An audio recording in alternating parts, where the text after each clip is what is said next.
আসসালামু আলাইকুম। দেশ ও প্রবাসের যারা এই ভিডিও দেখছেন সকলের জন্য দোয়া ও শুভকামনা। আমরা বিল্ডিংয়ে 120 নম্বর মোজাইক পাথর দিয়ে ভালো করে ঘষে নিচ্ছি। এরপরে ওয়াটার সিলার দিয়ে আস্তর করব, তারপরে 2 কোট প্লাস্টিক পেন্ট রং হবে। তো কেমন হচ্ছে ঘষাটা অবশ্যই বলবেন।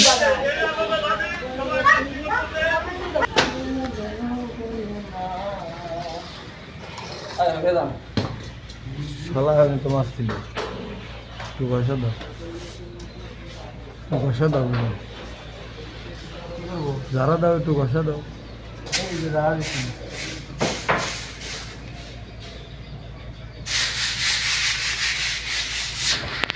আসসালামু আলাইকুম।